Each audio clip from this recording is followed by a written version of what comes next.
Good Saturday morning to everybody, and welcome to the Mortgage Matters radio show, along with Rob Weinberg. I am Gary Byron. Rob, good morning. Hey, Gary, how are you, sir? Oh, man, you're sounding great. I'm doing fantastic. How was your week? Hey, pretty good. What can I say? You know, we're getting into the fall, but I can tell you things have not settled down. There's a lot of people buying and financing, that's for sure.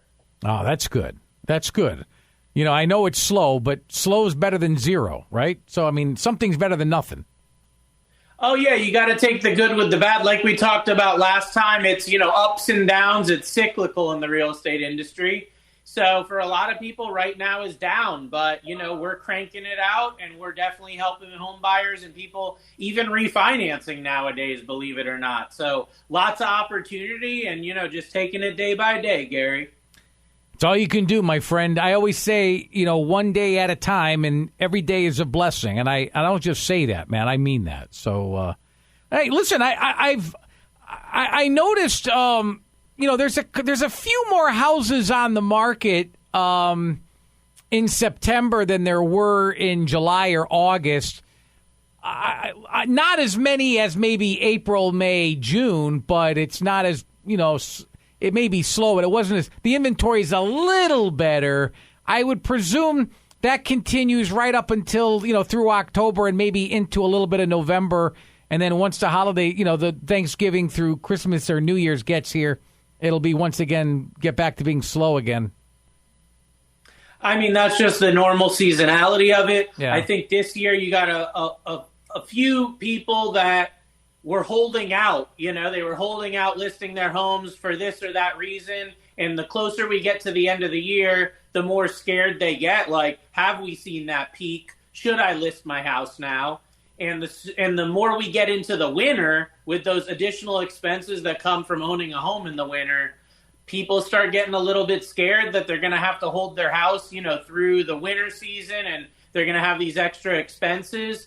So I know that historically the winter is the cheaper time of year to buy for sure. And we're seeing that no matter what the interest rates are doing, there's always that 5 to 10% reduction we see during that time of year. It's just every year it happens. Oh. So winter is actually one of the best times out of the year to get a house because you're saying the same house in June is cheaper in January or February? Yeah, it's just it's the real estate seasonality, and we've done multiple episodes on seasonality. So any of our listeners that want more info, go check out some of those previous episodes we've done. But there's a seasonality to the real estate market just based on the transition from, you know, fall to winter and spring to summer, etc. So generally what you're seeing is during those hotter months of the year, spring to summer, we see prices go up. You know, a lot more people are in the market. It's just supply and demand. But then the opposite happens, Gary, when we get to that fall, winter time of year, where you have people bowing out of the market, mainly for school and family and vacation reasons. Regardless, again, less buyers in the market. So a little bit less competition, more negotiations going on, more opportunity for lower prices, like you're saying. And every house I've ever bought, and I've said this on multiple shows, I bought every house in the winter, you know, and that's when I'm able to negotiate with the sellers best. It's just always been the case, no matter whether the rates are at 3% or 8%. The winter is always going to be just a better time with less competition, give you more flexibility in your negotiation. I don't know how much negotiating with the seller is going on in these days, but how much has changed since you first entered the industry 21 years ago? How has the industry changed, and just during your tenure?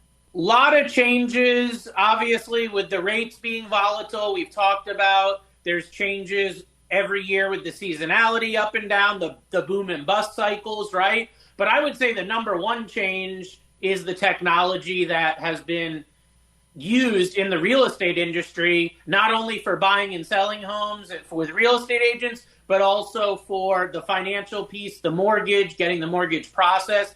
A lot more technology used now, and it's a lot quicker now than it was when I started in the industry. And we're seeing real estate has always been behind the 8 ball when it comes to technology innovation because it's such a big industry. It's hard to get a lot of companies and people on board. But finally, I feel like because the market is softened a little bit, there's less transactions happening, right? So real estate professionals have the ability now to look at some of these tech tools, some of this artificial intelligence and these other things that we didn't have time to deal with a year or two ago. Now we have time to bring them in, implement them, build them into our process, and make a better experience for all the home buyers and people financing out there so that when you go to buy or refinance your next home, it should absolutely be easier than the last time you did it because of these innovations in technology. That's what we're diving into in today's show. So you're saying technology is really transforming the way people, well, we know search for, but even buy and finance homes in today's real estate market. Yeah, Gary, it has changed the game when it comes to the real estate market and buying and financing homes. So like you said, everyone pretty much knows, and for greater than a decade, you've been able to go on like Zillow, Realtor, these other websites, these home search sites, and you've been able to look at homes, like what's available. Even when I bought my last residential home years back, 6-7 years ago now, was like we went online to look at properties. That's how we found what homes were available. So that's been there. But I want to get a little bit more in depth on the newer technology. I'm talking about virtual tours of homes. That really took off with the pandemic. Then you've got web-enabled processes. So when you go to sign the contract for your home, you're going to typically sign it on your phone, tablet, or computer, whereas 5-10 years ago, you'd be wet signing that on a piece of paper and delivering it to different people. Also, the whole mortgage process now, when I started, we were doing a ton of FedExing back and forth, or even faxing, believe it or not. Now it's all web enabled. Now it's all right on your phone, tablet, or computer. You're signing the documents. You're getting everything to us. So home buyers can nowadays not only search for the home remotely, but they can access information. They can do tours of the home. They can even do modeling of the home and renovations. And then, like I said, the whole mortgage process is now streamlined online. So that's some of the innovations that you've seen. Okay. This is really cool. So you mentioned virtual tours. I'm imagining there's 3D home modeling on the whole home buying experience. Explain that for me. Yeah, so 3D tours, virtual reality tours. Let's start talking about virtual reality tours. So virtual reality tours is generally going to be a realtor or a real estate professional who's going to be on an iPad or an iPhone or some sort of tech-enabled device, and they're going to walk you through that property while you're on the other end. So we saw this take off huge during the pandemic. You had people from California, Colorado, Texas. They were buying homes in Connecticut, but because of the travel restrictions, because of just modern day influences that we all have in our lives, they didn't have the time to make it to Connecticut to come look at the home. So the realtor or real estate professional went through the house with a camera, with an iPhone, with a tablet, and was able to show them and interact with the buyers during this virtual showing. And although it caught on during the pandemic, Gary, I've seen this more and more, especially with people that are buying hours away, or states away from where they're going. Oh, yeah, good point. A lot more of that remote work. So these virtual showings are almost the standard nowadays. They're considered totally normal and customary. The other technology that's really cool along these lines is the 3D modeling.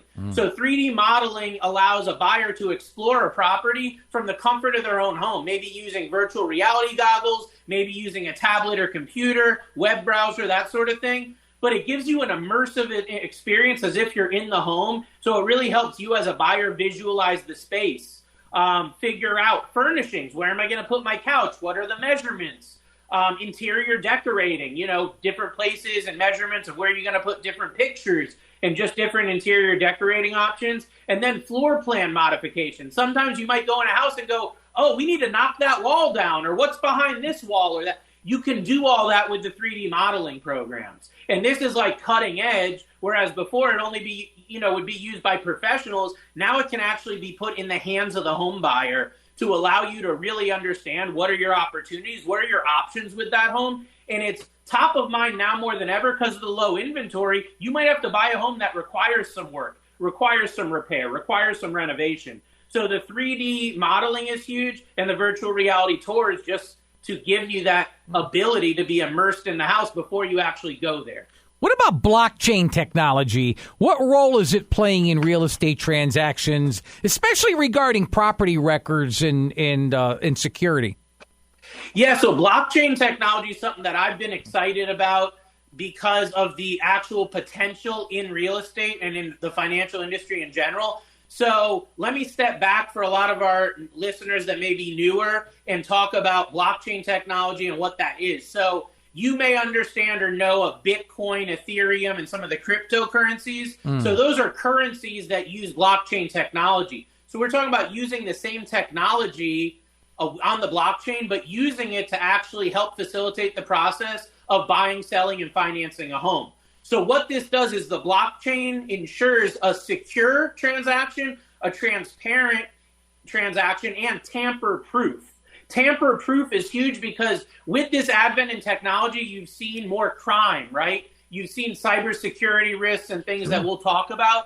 But one of the biggest benefits of blockchain technology is it's tamper-proof. So it completely eliminates the risk of fraud during the housing and mortgage transaction. No other technology has completely eliminated that risk of fraud until blockchain has come about. It also speeds up the transactions because generally you would have to spend weeks doing title search, appraisal, all these things. Now many of these are being onboarded to be done on the blockchain, so speed it up significantly. This is one of the reasons that I've talked about being able to buy or refinance a home in 7 days or less in the next few years. And a lot of that advent is going to be through using this blockchain technology. It also reduces the need for intermediaries, and that's going to lower your overall cost to do a deal. It's going to cost less because there's less hands in the cookie jar, so to speak. We've had this antiquated title search process in the United States for decades. And I was always, even when I joined the industry decades ago, I said, this is a technology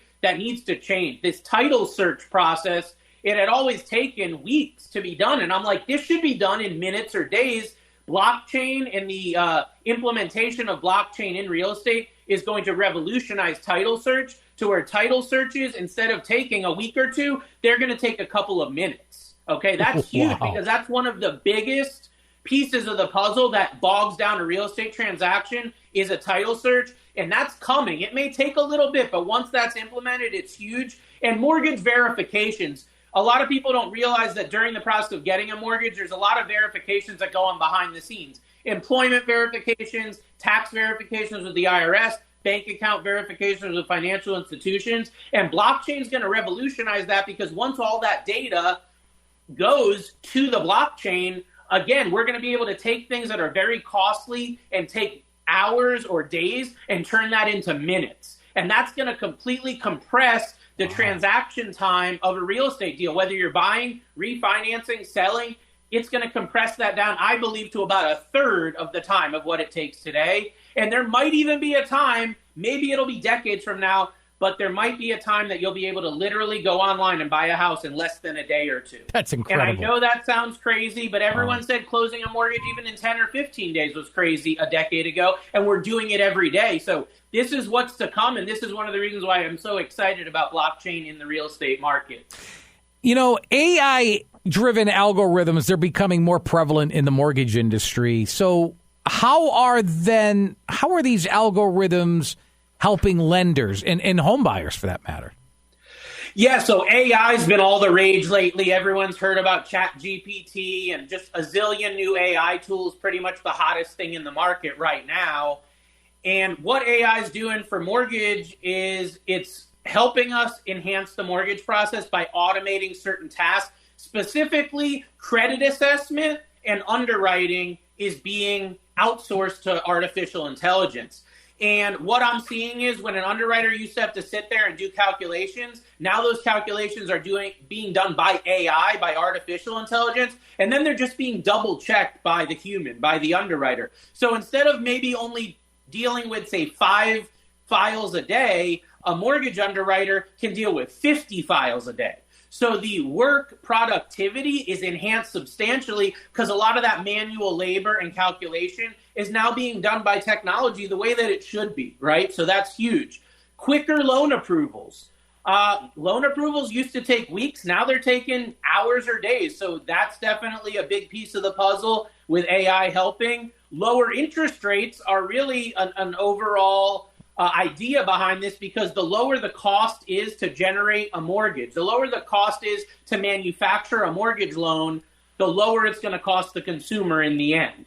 So these tools long term should drive mortgage rates down, over very long periods of time. We're talking about. It's not going to bring your rate from 7 to 5 tomorrow, but over the course of decades, it might shave a quarter or half a point over what the end consumer gets for a mortgage rate, because it actually lowers the cost to get that mortgage. And then the last thing is improved accuracy. There's a lot of pieces to the puzzle when it comes to processing a mortgage, and there's a lot of different systems that have to talk to each other. And sometimes information may get updated in one system and doesn't get updated in another. This is one of the biggest friction points for us as professionals in the mortgage industry. But with the advent of the artificial intelligence being adapted into the industry now, a lot of that manual movement of data from one system to another and having things match up and making sure they're accurate, now that can be done through artificial intelligence, which again, speed, ease, accuracy, all these things are all as a result of artificial intelligence. 2 quick notes before we go into the next question are, today, right now, I have specific loan programs that use artificial intelligence. So we're seeing this used today. The 5-day HELOC, I've talked about it on some of our shows. Yep. 5-day HELOC, the reason it's done so quick is because it's an artificial intelligence appraisal and it's artificial intelligence underwriting. So that's why it's so quick, because a HELOC normally is a 30-day or more process. It's 5 days with this product because of the artificial intelligence. And then the other thing is property inspection waivers, and there's some new Fannie Mae and Freddie Mac initiatives to reduce the abundance of requirements when it comes to getting an appraisal on a home. And all that is driven by AI. So they're able to get so much data now that they can just use artificial intelligence to sift through that data, making it a lot less costly and less time for an appraiser or someone who's a inspector for a real estate company to go and look at a property. So that's what we're seeing right now today implemented. Wow, incredible. Something to look forward to down the road. Are there any specific tech tools or maybe platforms that you can recommend for people looking to streamline their home buying or even their mortgage process right now? There are. So a lot of the tools that we're talking about here in the mortgage industry are going to be used by professionals like mortgage processors, loan officers, underwriters, et cetera. But there are a couple tools that you as a home buyer or as a homeowner can use to embrace this technology in your life. The first one is going to be HomeBot. HomeBot's an AI tool that I've been touting and using for several years with my clients. And as technology innovates, the program just gets better and better. HomeBot allows you to search for homes and track the mortgages on the current homes that you own, and track that against the current market, right? So it'll show you what interest rates are doing. It'll show you what homes are available, that sort of thing. So HomeBot is a huge one. If your lender's not already using it, reach out to me. Gary will give you my contact, and we can get you onboarded on HomeBot at no cost to you. The other one that, for me, I can't talk about innovation in AI and tech and real estate without talking about a tool called Arrive. Arrive is spelled A-R-I-V-E. Now, this tool Arrive, you're not going to be able to get it as a consumer, but the reason it's so important to talk about is because Arrive is an end-to-end loan origination platform used by mortgage originators like myself. It's actually built for mortgage brokers. So what Arrive allows you to do is all the technology we're talking about, it actually integrates that into a web-based system that can be accessed right on a cell phone or a tablet. So what this means is your mortgage loan officer can update your pre-approval from the beach. They can update something on the weekend when they're with their family, and you don't have to call them or talk or ask them or have this cumbersome process. And it also allows us to just take this whole thing that was several days and just really make it lickety-split, super simple, super easy, and mobile-based. So ask your mortgage advisor if they're using Arrive, and if they're not, find out what tech tools they are using. Make sure you're dealing with a tech-savvy mortgage advisor, because it's so easy nowadays to get left behind when it comes to tech. Well, conducting business on the beach is what got my attention.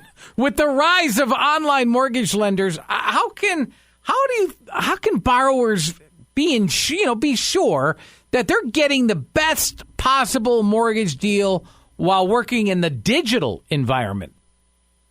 Right. So when we're talking about digital, there's a lot of lenders that are digital lenders. So they don't have a local office. They don't have local representatives. They're online lenders. But when we're talking about technology, people gravitate towards these online lenders because that's what they lead with. Instead of leading with relationships or leading with experience, they lead with the technology. So it's easy to kind of get wrapped up in that. So what can you do as a home buyer or mortgage borrower to make sure you get the best deal is you want to compare offers between multiple lenders, especially if you're dealing with an online lender. You want to make sure you get at least one second opinion because you don't know, using an online lender, where are they at in your local market, meaning how do they compare to the local lenders? What are they offering you versus what you could get from a mortgage broker or a local bank? So make sure if you're dealing with an online lender that you're getting at least one other opinion because you may find you're getting incorrect information or the pricing or something's way, way off.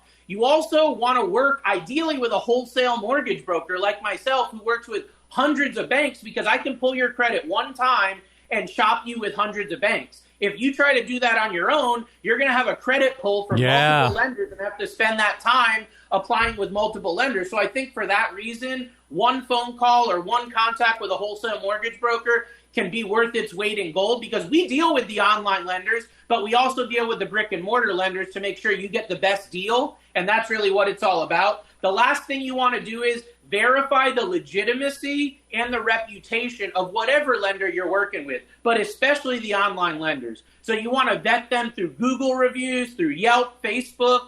Just vet them to make sure that they're trustworthy and that they're real. Make sure that their reviews are detailed and legitimate and they're not just some fraud, right?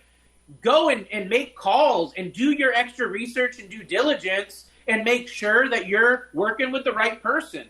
This is something you only do so often, so you really need to be careful about who you work with and be extra diligent. Folks, you're listening to Mortgage Matters Radio Show and the Connecticut Real Estate Edge podcast along with Rob Weinberg. I'm Gary Byron. You can check him out online at robgw.com and make that appointment with him at 860-413-3938.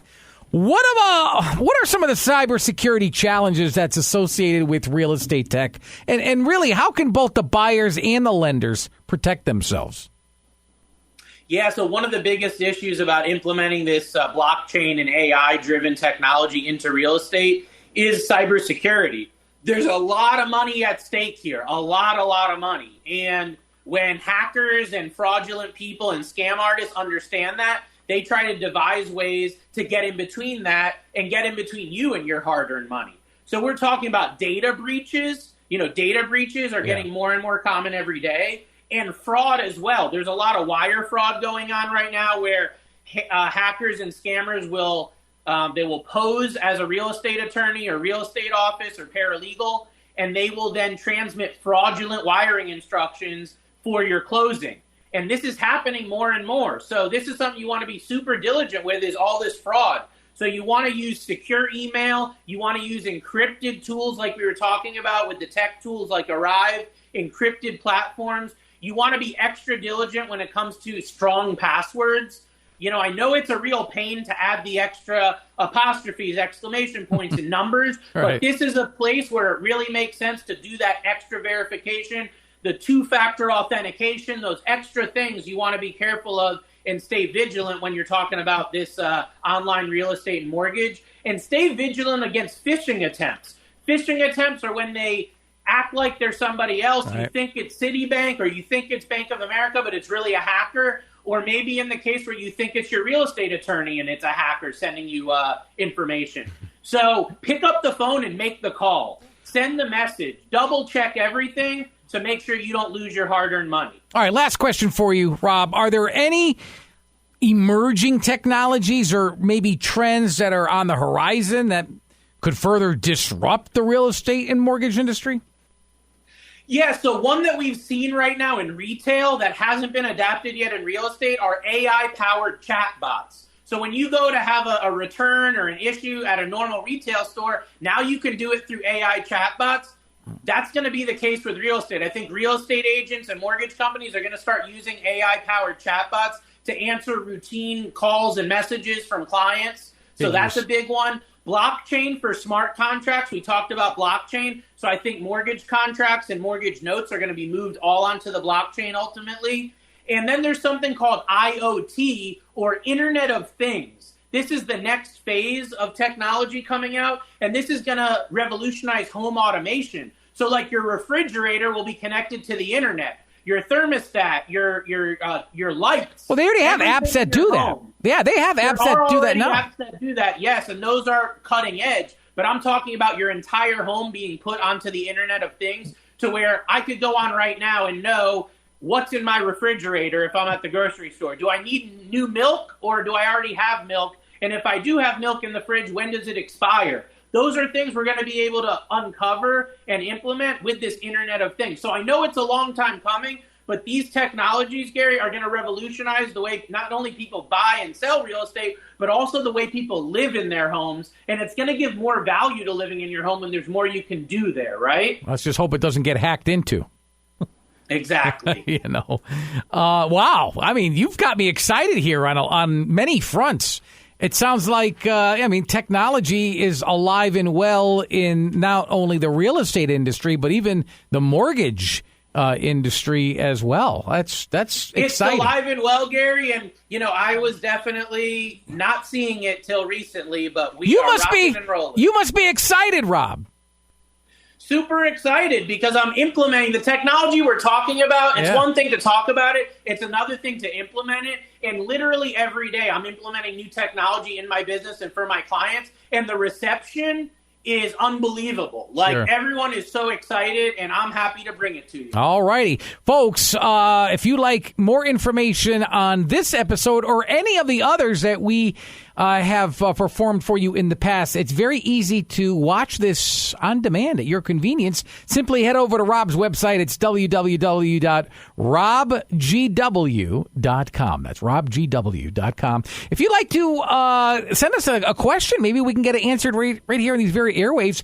Hey, maybe as soon as even next weekend, simply email us at mortgagemattersradioshow@gmail.com. And to schedule a consultation with Rob Weinberg, very easy to do as well, 860-413-3938. Again, 860-413-3938. For Rob Weinberg, I'm Gary Byron. Thank you so much for listening to Mortgage Matters Radio Show and the Connecticut Real Estate Edge podcast. Until next Saturday morning, have a good one, everybody. So long.